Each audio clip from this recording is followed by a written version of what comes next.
मंडळी नमस्कार। मंडळी, परभणी जिल्हा हा शिवसेनेचा बालेकिल्ला म्हटला जातो। शिवसेना फुटीनंतर अनेक बडे नेते, खासदार, आमदार हे एकनाथ शिंदे यांच्याकडे गेले। मात्र परभणीतले खासदार आणि परभणी विधानसभा मतदारसंघाचे आमदार हे दोन्हीही मोठे नेते ठाकरेंसोबत एकनिष्ठ राहिले आणि याच एकनिष्ठतेचं फळ म्हणून संजय उर्फ बंडू जाधव हॅट्रिक साधत तिसऱ्यांदा परभणीचे खासदार झाले। मंडळी, लोकसभा निवडणुकीमध्ये परभणी मतदारसंघात मराठा विरुद्ध ओबीसी असं वातावरण आपल्याला पाहायला मिळालं होतं। मराठा आरक्षण आंदोलक मनोज जरांगे पाटील यांचा मोठा प्रभाव देखील लोकसभा निवडणुकीत पाहायला मिळाला। राष्ट्रीय समाज पक्षाचे महादेव जानकर हे महायुतीचे उमेदवार होते, मात्र मोठ्या मताधिक्याने त्यांचा पराभव झाला।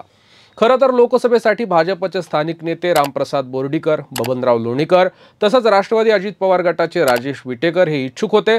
मात्र अजित पवार यांच्या कोट्यातून महायुतीनं महादेव जानकर यांना इथलं तिकीट दिलं। मात्र बाहेरचा उमेदवार असा महाविकास आघाडीकडून जोरदार प्रचार करण्यात आला आणि त्याचा फटका महादेव जानकर यांना बसला। मंडळी, लोकसभा निवडणुकीमध्ये आपण उद्धव ठाकरेंची परभणीत पावसात झालेली सभा पाहिली आणि या सभेतला उत्साह पाहता महाविकास आघाडी येणाऱ्या विधानसभा निवडणुकीमध्ये परभणी जिल्ह्यातल्या सर्व 4 विधानसभा जागा जिंकण्याचा प्रयत्न करेल अशी शक्यता आहे। लोकसभा निवडणुकीत वंचित बहुजन आघाडीकडून उमेदवार देण्यात आला होता, मात्र MIM पक्षाने इथून उमेदवार दिला नव्हता। येणाऱ्या विधानसभा निवडणुकीमध्ये या 2 पक्षांचाही चांगला प्रभाव राहू शकतो। त्यामुळे महाविकास आघाडी आणि महायुती या निवडणुका कशा पद्धतीने लढतात हे पाहणं महत्त्वाचं ठरणार आहे। सद्यस्थितीला परभणी विधानसभेचे आमदार आहेत शिवसेना ठाकरे गटाचे राहुल पाटील। राहुल पाटील हे ठाकरेंशी एकनिष्ठ राहिले, त्यामुळे येणाऱ्या विधानसभेला देखील महाविकास आघाडीचे शिवसेनेचे उमेदवार म्हणून राहुल पाटील हेच असण्याची शक्यता जास्त आहे। गेल्या 2 टर्मपासून राहुल पाटील हे या मतदारसंघातून निवडून येत आहेत। खासदार संजय जाधव आणि राहुल पाटील या दोघांनीही परभणीची शिवसेना एकसंध ठेवण्याचा प्रयत्न केला, त्यामुळे या दोघांचंही या परभणी मतदारसंघामध्ये चांगलं वर्चस्व आहे। गेल्या निवडणुकीमध्ये राहुल पाटील यांना 1,04,584 इतकी मतं मिळाली होती, तर वंचित बहुजन आघाडीचे मोहम्मद जैद यांना 22,794 इतकी मतं मिळाली होती। शिवसेना फुटीचा फारसा परिणाम न झाल्यामुळे एकनाथ शिंदे यांच्या शिवसेनेकडून इथं उमेदवार दिला जाणार नाही अशी शक्यता आहे। मात्र भाजपकडूनही काही नावांची चाचपणी करण्यात येते। राहुल पाटील यांचा थेट उद्धव ठाकरे यांच्याशी संपर्क असल्यामुळे आणि उद्धव ठाकरे यांच्या सभेला मिळालेला प्रतिसाद पाहता येणाऱ्या विधानसभा निवडणुकीमध्ये राहुल पाटील हेच पुन्हा आमदार होतील असं राजकीय विश्लेषक सांगतायत। मंडळी, यानंतरचा विधानसभा मतदारसंघ म्हणजे जिंतूर विधानसभा। जिंतूर आणि सेलू या 2 तालुक्यांचा हा मतदारसंघ बनलेला आहे। इथले विद्यमान आमदार आहेत मेघना साकोरे बोर्डीकर। भाजपाचे ज्येष्ठ नेते रामप्रसाद बोर्डीकर यांचा जिंतूर मतदारसंघावर पारंपरिक वर्चस्व आहे, प्रभाव आहे। मात्र 2014 साली झालेल्या विधानसभा निवडणुकीत राष्ट्रवादी काँग्रेसचे विजय भांबळे यांनी बोर्डीकर यांचा पराभव केला। त्यानंतर 2019 साली झालेल्या निवडणुकीमध्ये त्यांनी आपली कन्या मेघना बोर्डे साकुरीकर यांना निवडणुकीत उतरवलं, तर त्यांच्या विरोधात राष्ट्रवादी काँग्रेसचे विजय भांबळे अशी ही लढत झाली। तेव्हा मेघना बोर्डीकर यांना 1,16,913 इतकी मतं मिळाली, तर विजय भांबळे यांना 1,13,196 इतकी मतं मिळाली। त्यामुळे भांबळे यांचा निसटता पराभव झाला होता। त्यामुळे यंदाच्या विधानसभा निवडणुकीत पुन्हा एकदा मेघना बोर्डीकर विरुद्ध विजय भांबळे असा सामना पाहायला मिळू शकतो। महाविकास आघाडीचं परभणीतलं वातावरण पाहता शरद पवार गटाकडून या जागेसाठी जोर लावला जाऊ शकतो अशा शक्यता आहेत।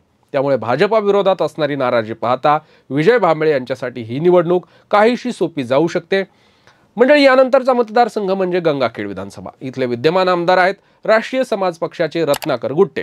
रत्नाकर गुट्टे यांचं या मतदारसंघावर चांगलं वर्चस्व आहे। तसंच यावेळी राष्ट्रीय समाज पक्ष महायुतीसोबत असल्या कारणानं भाजपची ताकदही गुट्टे यांच्या मागे असेल। गतवेळी झालेल्या निवडणुकीमध्ये रत्नाकर गुट्टे यांना 81,169 मतं मिळाली, तर त्यांचे विरोधी उमेदवार शिवसेनेचे विशाल कदम यांना 63,111 मतं मिळाली। मंडळी, या मतदारसंघामध्ये देखील आपल्याला यावेळी मराठा विरुद्ध ओबीसी असं वातावरण दिसण्याची शक्यता आहे। त्यामुळे महाविकास आघाडीकडून कुणाला उमेदवारी दिली जाते हे देखील पाहणं महत्त्वाचं ठरणार आहे। मात्र या मतदारसंघात धनगर समाजाची असणारी लक्षणीय संख्या पाहता पुन्हा एकदा रत्नाकर गुट्टे यांचं पारडं जड असू शकतं अशी शक्यता राजकीय विश्लेषक व्यक्त करतायत। मंडळी, यानंतरचा शेवटचा मतदारसंघ म्हणजे पाथरी विधानसभा। या मतदारसंघामध्ये पाथरी आणि मानवत या 2 तालुक्यांचा समावेश होतो।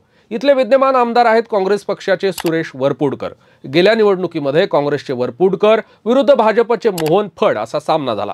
खरं म्हणजे 2014च्या निवडणुकीमध्ये मोहन फड हे अपक्ष म्हणून इथून निवडून आले होते।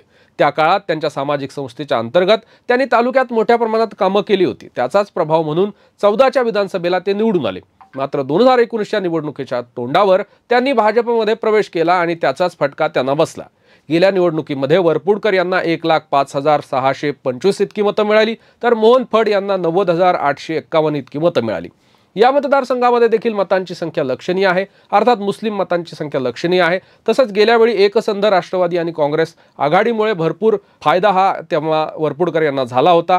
यंदा मात्र राष्ट्रवादीच्या फुटीमुळे विधान परिषदेचे आमदार पाथरीचे बाबाजानी दुराणी हे अजित पवार गटामध्ये आहेत, त्यामुळे त्यांची ताकद ही महायुतीकडे जाऊ शकते.